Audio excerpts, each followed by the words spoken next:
Hello everyone, my name is Saurabh Chaudhary. आप सभी का मेरे चैनल पे स्वागत है।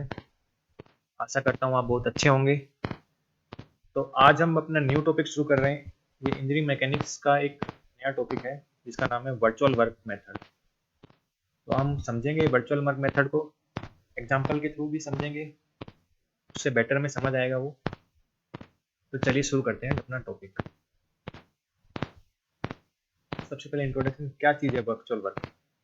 तो जनरली एक इक्विलिब्रियम इक्वेशन होता है जो हमने पहले पढ़ा था। इक्विलिब्रियम इक्वेशन क्या होता है?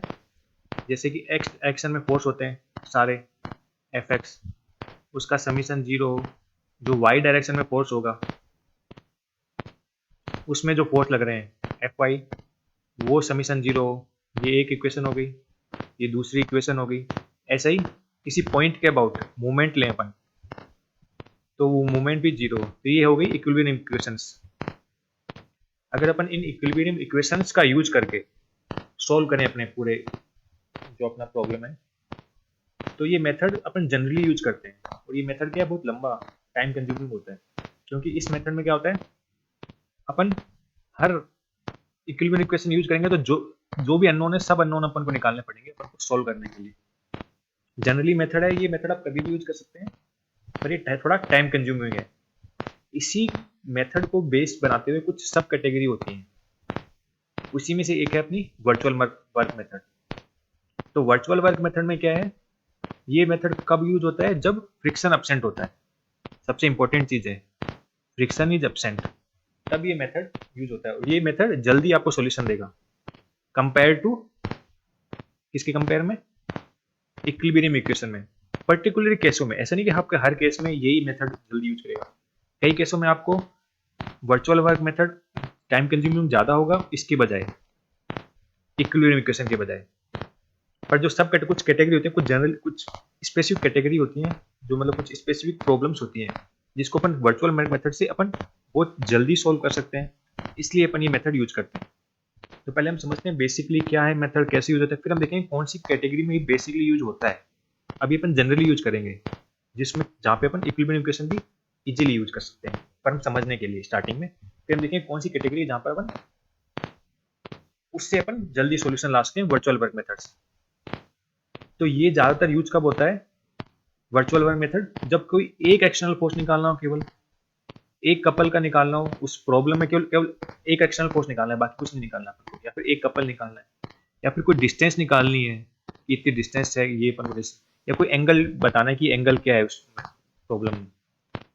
तो उस इक्विलिब्रियम कॉन्फ़िगरेशन में जो अपन को एक ही चीज निकालनी हो पूरे में से, तब अपन यूज करते हैं क्या है, वर्चुअल वर्क मेथड। और अपन को सब निकालना हो तो फिर तो मतलब नहीं है, फिर अपन बेसिक जनरल मेथड, जो इक्विलिब्रियम इक्वेशन है वो जनरल मेथड है। जनरल मेथड मतलब उसमें सारे अननोन निकल जाएंगे, और एक पर्टिकुलर अननोन निकालना है तो अपन वर्चुअल वर्क मेथड यूज करते हैं। तो वर्चुअल वर्क मेथड में क्या होता है, देखो, जो इंटरनल फोर्स होती है ना, जो स्ट्रक्चर है, मान लो जैसे ये स्ट्रक्चर है अपना सिंपली सपोर्टेड बीम, है ना। तो इसमें जो इंटरनल फोर्स है ना, वो इसमें काउंट नहीं होगी, उसको अपन को मतलब ही नहीं, अपन को निकालना भी नहीं है उसको, तो अपन को उसमें इंटरेस्ट नहीं है निकालने का, तो वो चीज में आती नहीं है। इसमें केवल कौन सी फोर्स आती है? एक्सटर्नल फोर्स आती है। इंटरनल फोर्स है वो इसमें यूज भी नहीं होती है, और उसको अपन ध्यान भी नहीं देते हैं। वर्चुअल मेथड कब यूज होता है? जब सिस्टम है ना कंस्ट्रेंट नहीं हो, अनकंस्ट्रेंट सिस्टम हो। ये भी एक इंपॉर्टेंट पॉइंट है।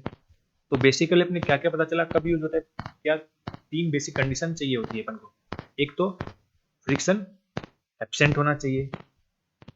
सेकंड, सिस्टम फ्रिक्शन एब्सेंट का मतलब क्या है, अगर फ्रिक्शन हुआ तो क्या होगा, एनर्जी लॉस हो जाएगी, और एनर्जी लॉस हो जाएगी तो वर्चुअल वर्क मेथड यूज नहीं कर पाएंगे अपन, क्योंकि वो क्या करता है, वर्क एनर्जी कंज्यूम पे बेस है। इसलिए फ्रिक्शन एब्सेंट होना चाहिए, सबसे पहली कंडीशन। दूसरा दूसरा है सिस्टम अनकंस्ट्रेंट होना चाहिए, मतलब कंस्ट्रेंट नहीं होना चाहिए। अगर कंस्ट्रेंट सिस्टम है तो उसमें अपन वर्चुअल वर्क मेथड यूज नहीं कर सकते हैं। तो अगर कोई कंस्ट्रेंट है, मान लो जैसे एक एग्जांपल लिया मैंने, ये सिंपली सपोर्टेड बीम, ये कंस्ट्रेंट सिस्टम है, वो भी अपन आगे देखेंगे कंस्ट्रेंट क्या होता है, अनकंस्ट्रेंट क्या होता है। तो उसको अपन को अनकंस्ट्रेंट बनाना पड़ता है अगर अपन को ये मेथड यूज करना है। जैसे मान लो मैंने ये वाला एक सपोर्ट हटा दिया, अभी क्या रह गया, बस ये रह गया, अभी एक अनकंस्ट्रेंट हो गया, इसमें डिग्री ऑफ फ्रीडम आ गया, तो इसको अपन को बनाना पड़ता है ये। अब इस वाले केस में अपन यूज कर सकते हैं वर्चुअल वन मेथड, इस केस में नहीं कर सकते, तो अपन को अनकंस्ट्रेंट करना पड़ता है उसको। और तीसरा क्या है, तीसरी कंडीशन है, सारे जो मेंबर हैं वो रिजिड होते हैं, all member must be rigid.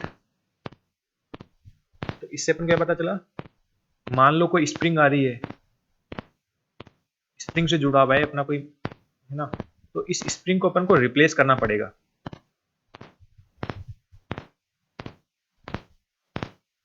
क्योंकि स्प्रिंग क्या होती है, स्प्रिंग रिजिड नहीं होती है। अपन को क्या चाहिए यहाँ पे, रिजिड, रिजिड चाहिए, क्योंकि इसमें क्या है, देखो all member must be rigid, spring क्या हो, रिजिड नहीं होती है, इलास्टिक है। तो स्प्रिंग को अपन रिप्लेस करेंगे किसी दो फोर्स से, जो ये फोर्स लगा रही है इन मेंबर्स में, है ना।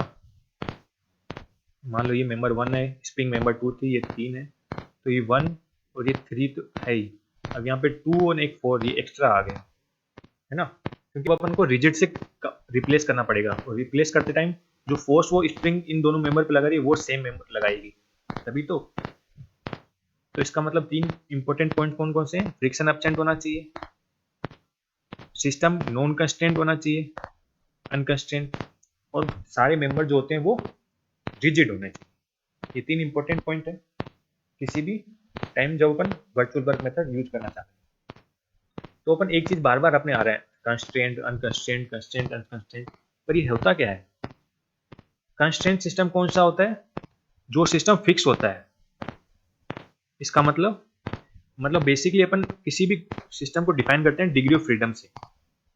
डिग्री ऑफ फ्रीडम का मतलब क्या है, जैसे मेरे एक मान लो ये एक ऑब्जेक्ट है, वो कैसे कैसे मूव कर सकता है, इस डायरेक्शन में भी जा सकता है, इस डायरेक्शन में भी जा सकता है, जेड डायरेक्शन में जा सकता है, तो जितनी डायरेक्शन में घूम सकता है वो उतनी उसकी डिग्री ऑफ फ्रीडम होते हैं, है ना। तो अगर वो किसी भी डायरेक्शन में जाता है, कहीं वो हिल में, जैसे मैं एक कमरे में इतनी जबरदस्त फिक्स, मतलब बंद, मेरे को इस तरह से बांध दिया गया है किसी कुर्सी पे कि मैं हिल ही नहीं पा रहा हूँ, ना मैं आगे बढ़ पा रहा हूँ, ना कहीं जा पा रहा हूँ, मैं घूम भी नहीं पा रहा हूँ अपनी जगह पे, मैं इस तरह से मेरे को मैं कुर्सी पे बैठा हूँ,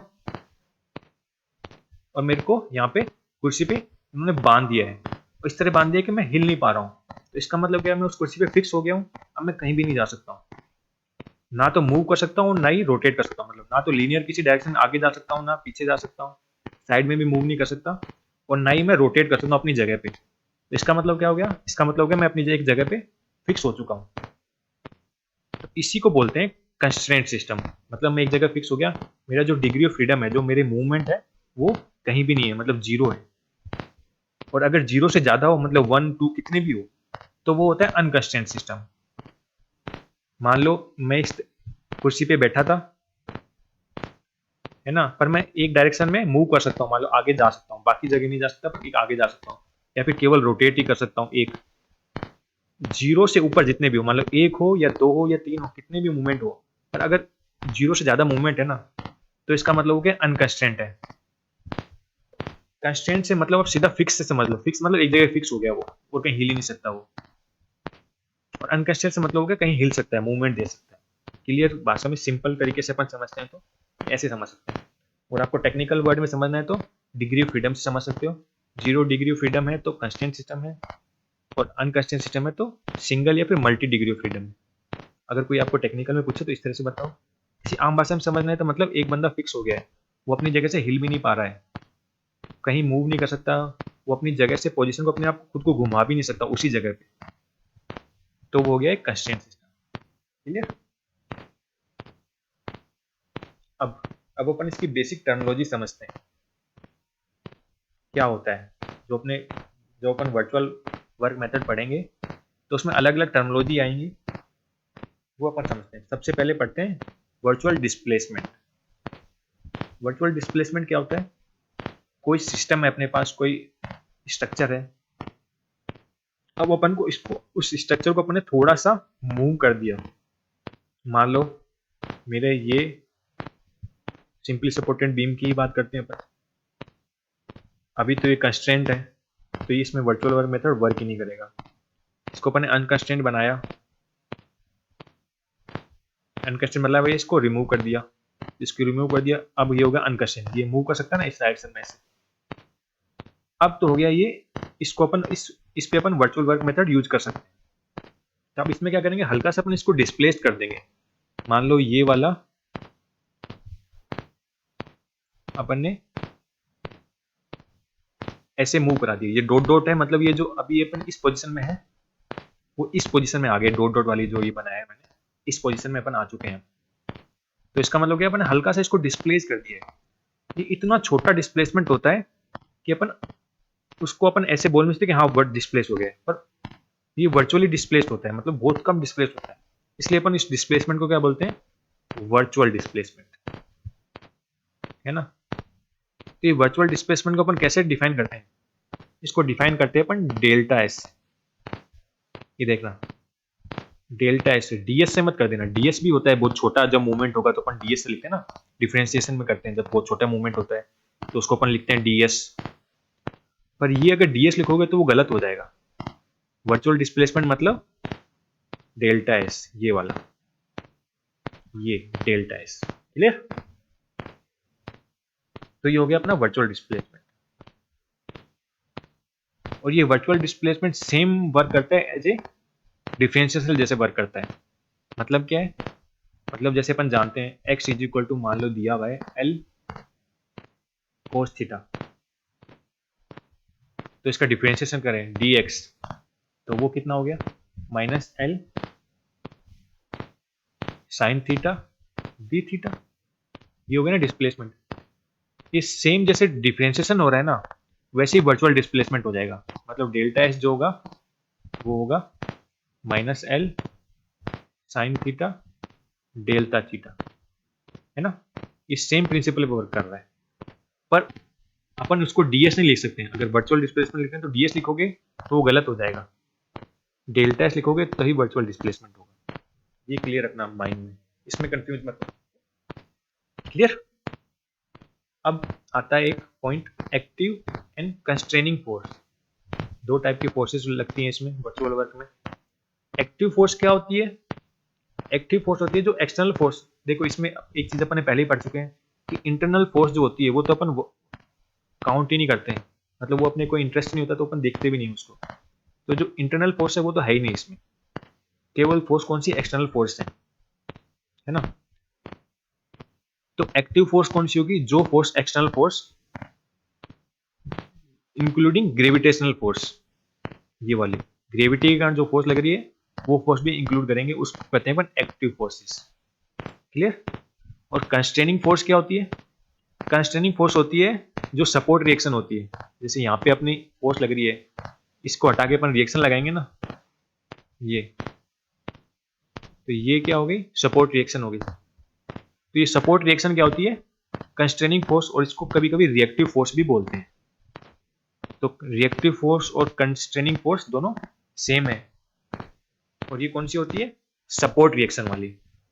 और एक्टिव फोर्स कौन सी होगी, जो एक्सटर्नल फोर्स होगी, इंक्लूडिंग ग्रेविटेशनल फोर्स को भी इंक्लूड करते हैं इसमें, क्लियर। अब अपन देखते हैं वर्चुअल वर्क क्या होता है। जैसे अपन को पता है कि अपन कोई भी अपन स्पेस स्ट्रक्चर था, अपन उसको मूव किया था, हल्का से डिस्प्लेस तो किया था ना, तो उस डिस्प्लेस करने में कोई वर्क तो आएगा। तो जो अपन उस स्ट्रक्चर को जो अपन डिस्प्लेस करते हैं, तो उस पॉइंट ऑफ डिस्प्लेसमेंट के कारण कुछ वर्क डन होता है, उस वर्क डन को अपन क्या कहते हैं, वर्चुअल वर्क। वर्चुअल वर्क क्यों करेंगे, क्योंकि डिस्प्लेसमेंट भी एक वर्चुअल है, तो अपन जो वर्क होगा वो भी वर्चुअल ही होगा, वर्चुअल वर्क, क्लियर। मान लो अपने उस डिस्प्लेसमेंट के लिए फोर्स लगाया F और डिस्प्लेसमेंट दिया डेल्टा एस, तो ये होगा इसका virtual work, delta W is equal to F dot delta S, clear. तो यहाँ तक अपन ने बेसिक समझ लिया, उसकी बेसिक टर्मिनोलॉजी समझ ली है, वर्चुअल वर्क अपन क्यों यूज कर रहे हैं उसकी भी समझ लिया हमने। तो अपन ने बेसिक समझ लिया है। तो यहाँ तक अगर आपको पसंद आया है, समझ आया है आपको, तो प्लीज़ लाइक करें, शेयर करें जितने ज़्यादा ज़्यादा अपने फ्रेंड्स में। और आगे इसी के आगे टॉपिक को अगर आपको देखना है, आगे जब मैं नेक्स्ट टॉपिक के लिए सब्सक्राइब करें, तो आप जब मैं नया टॉपिक डालूंगा तो आपके पास जल्दी से पता चल जाएगा। Thank you.